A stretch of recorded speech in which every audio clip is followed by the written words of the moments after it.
Market wrap number 214, Stuart Williamson here at the helm. This week we're going to talk about the housing revolution that is going to be brought in by Labour government. We're using a couple of sources this week, the Telegraph and Zoopla. What the Labour government is saying, what possibly can happen, what they're saying will happen, and then what Zoopla says needs to happen. Okay, so very simply, Labour's planners, as we talked about last week, is to build 1.5 million houses over the next 5 years. I mean, really, what chance is there of that?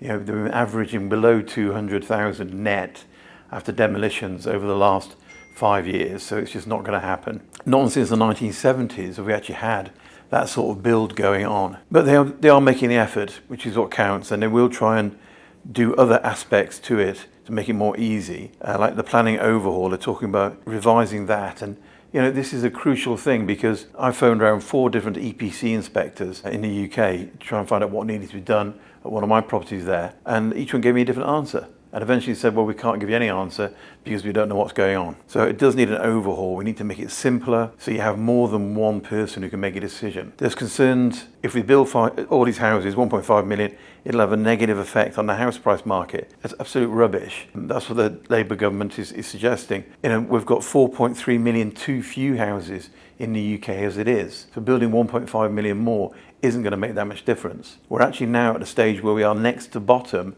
of all house building countries in Europe. Near the bottom, we build the least, and we have immigration of a net 660,000 last year. You know, 400,000 people left, 1 million came in, and they're not building enough houses for them. So the market impact is going to be very, very small.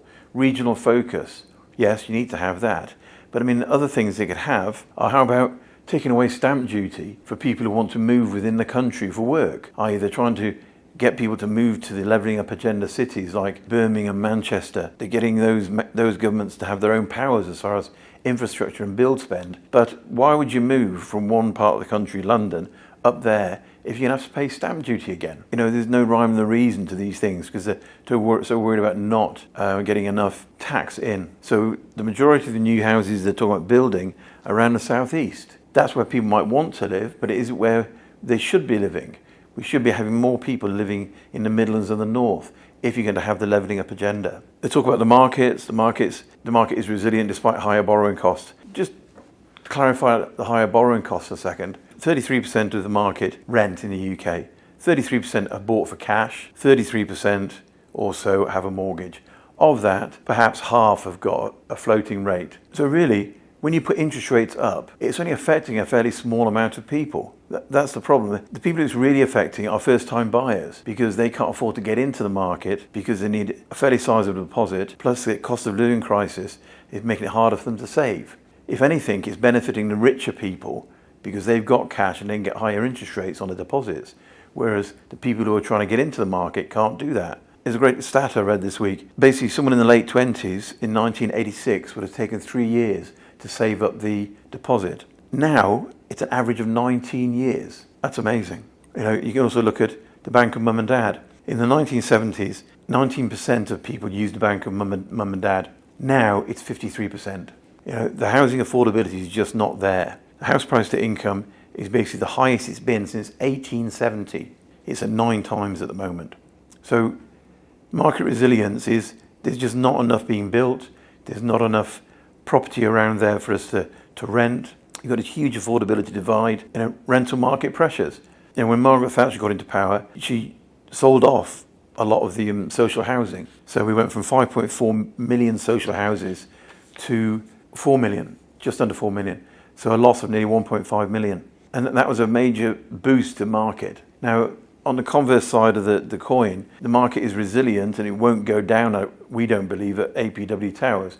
But at the same time, we're not going to see these massive raises because the social housing was a step into the private property market. Because you were living in a council house, you're renting it, you could then buy it and move up, which is a very positive thing. And then you could sell that and move to a private house. So that was very good. You also had the liberalisation of the financial sector. You know, the big bang. You could borrow, you could do self-certification, which many of us did. You know, it's very easy to get a mortgage. The household debt has gone from the 1960s at 60% to 2007, when the financial crisis hit, at 180%. Again, what does that mean today? Well, what happened after the financial crisis is they brought in much stronger stress testing, which means that we haven't had all these repossessions that we would have had before because the market is so much stronger. So this is why we won't have a market collapse. But a lot needs to be done to make it easier for people to get into the market. We've got 1.5 million less social houses. We've got twice as many rental properties out there. And this is what we need. We need the market to be not just, and Zoopla actually go on to say this, they talk about a balanced housing supply. And that's what we really need, is a mixture of all different types of property. I mean, one of the big things, personally, at my age, I think about is if you were to sell your big family home because it's now empty and downsize, there should be sort of incentives to help people do that, because otherwise people in the 50s just don't move. In the 30s they do. But if there was an incentive on stamp duty, and if there was an incentive on, say, capital gains, perhaps they would move. These are things that need to be looked at in that balanced housing supply approach that Zoopla talks about. Enhance local authority involvement. Yeah, they need to be involved more. But what we've got is NIMBYs, not in my backyard. And so a lot of the green and grey belts of land that are going to be built on, they'll have to be fought to get it done. It'll be very difficult. And market stability and affordability. There's an issue with no rent controls, and rental reforms are needed. Rent controls would worsen supply. And this is true. What we've got is we need more rental houses, but the government is persecuting landlords by trying to tax them more, which is wrong. So they should make people more interested in buying sustainable, long-term rental properties to get people into those houses, ones that are affordable, because now there's no social housing in a large parts of the country. You've got people moving into expensive rentals, and often that's being paid for by the government. I mean, the government's bill I read this week, I forget if I misquoted, is 24 billion a year to pay for the accommodation they have to pay for. Phenomenal, if that's true. And I apologise if I've misremembered it. So market stability, affordability, it needs to be a real market that is reviewed and changed root and branch. It can't just be some fudge, we'll build a few more houses. The property market in the UK isn't going to go up like it did in the 70s and 80s because you haven't got right to buy, you haven't got liberalisation of the financial sector, you haven't got real wages. In fact, real wages post-war rose strongly until 2010. Since 2010, real wages, because of inflation and the cost of living, have actually slowed or even stopped going up. That's making it more unaffordable. So we need to get properties that are affordable and help people get on. I read in Canada that they're bringing in an insurance bond where you can insure yourself for part of the deposit if you don't have it and pay it later. And the insurance bond is an insurance policy. And they did have it in Australia. I used it myself there, where you basically put down your insurance bond for 20% while you saved up the actual deposit. That's a good idea. Being creative with the people who are in their 50s and 60s, helping them move, helping people move around the UK. It's not just about building more houses.